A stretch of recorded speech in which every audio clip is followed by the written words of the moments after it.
moth, transformation in the dark. Moths have long been symbols of the unseen, the subtle, the soul's longing for light. Unlike their butterfly kin who bask in sunlight, moths are creatures of the night, drawn not to the warmth of the day, but to the mystery of the flame. The elephant hawk moth, with its pink and olive wings and almost otherworldly appearance, is a striking ambassador of this medicine to witness its emergence once, as I did in 2012 as a blessing, but to be visited again a decade later, at the height of emotional transition and prayer, is pure poetry. Moths symbolize vulnerability and the willingness to seek truth in the dark. They remind us that transformation is not always graceful. It can be uncertain, clumsy, even painful. My first encounter taught me this, that good intentions can still lead to wounding, but the return of this moth, fully formed and free, was a kind of redemption, a sacred mirror, a message of completion. It came not as a warning, but as a blessing, a sign that the wound had been witnessed and alchemized.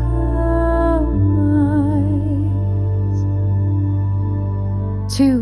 The elephant memory, devotion, and family. Elephants are ancient symbols of ancestral wisdom, emotional intelligence, and loyalty. They never forget, they mourn their dead, they stay together, choosing connection over convenience. Their presence in folklore spans continents, always reminding us that memory is sacred, and so is the slow, grounded path of love. To light the candle next to a green elephant figurine moments before a moth bearing its name appeared, unknowingly, is the kind of synchronicity that doesn't need explanation. It simply is. Elephants connect us to lineage, to family care, and to the emotional weight of love we carry across lifetimes. And here, in this moment of change, with my Nan, the matriarch, the elephant stands tall in the background, silent and strong, a symbol of both what has been and what must be remembered. 3. The hawk perspective, transition, divine messaging. The buzzard, our native hawk-like bird in the UK, is deeply woven into Celtic and Druidic traditions as a seer, a creature of divine vision. They fly in slow, sacred circles, not as predators, but as watchers, guardians of threshold moments. To be gifted a buzzard feather just 1 week before this full moon visitation was no coincidence. Hawks and buzzards signal a time of change, but not chaos. They urge us to rise above our storylines and see the greater arc. They ask, what's the soul's view of this moment? In that candlelit room as the moth arrived, the feather washed in stillness, a reminder, glide, don't grasp, let spirit carry you, let perspective soften your walk.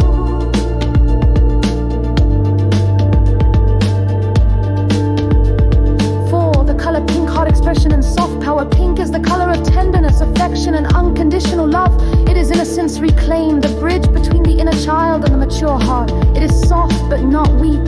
It invites, it blesses. Pink is what my Nan was wearing when she told us with clear grace, time for you to leave now. Pink is what she always complimented me for wearing even now. When memory flickers like candlelight, she remembers to say, you look lovely. The candle's glow echoed that same hue, casting heart energy across the room. This is no accident. Pink was speaking. 5. The color green, ancestral healing and the ground of love. Green is the color of growth, peace, home, and remembrance. It is Earth's whisper to the soul. You are safe here. Green is also the color of grief, held with grace, of sitting still while something old passes and something new roots. Green was Nan's favorite color. It is the elephant, the earth, the womb of the forest, the breath of trust. To see pink and green entwined, the two colors of the heart chakra, was not aesthetic coincidence, it was energetic confirmation. This is heart work, love work, legacy work.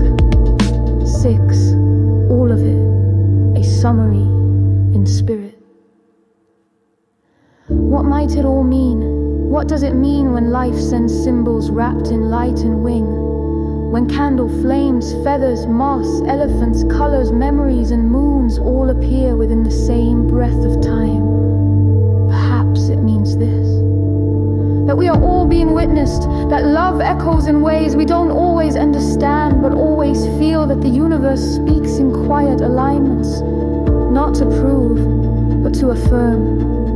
Even the missteps, even the moments we wish we'd handled differently, they are not punishments. They are part of the pattern. They soften us, they ready us. There comes a time when grief becomes grace, when memory becomes medicine, when signs appear not to rescue, but to remind.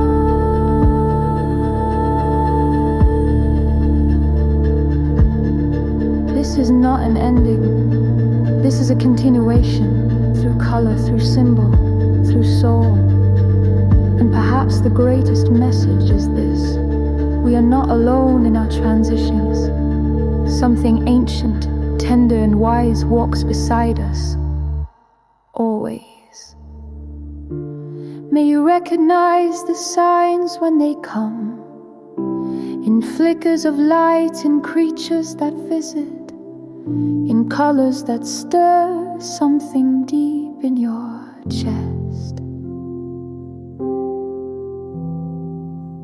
May the past that once felt heavy now become holy, not a weight to bear, but a foundation to rise from.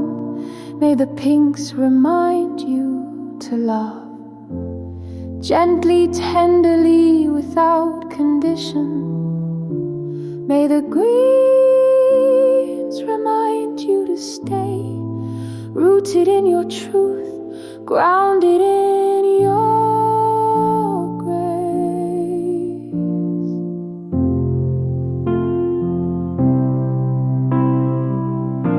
May the winged ones visit when you need them. May feathers cross your path like whispers of the unseen. May your prayers move through candlelight and find their way to the stars. And when the moment comes, that full circle, soul deep knowing, may you meet it with open hands, with awe, with tears if they come. You are not alone in this life. The earth remembers you.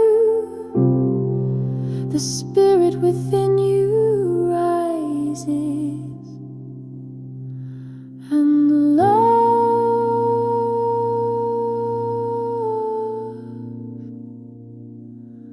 love always finds a way to speak with love.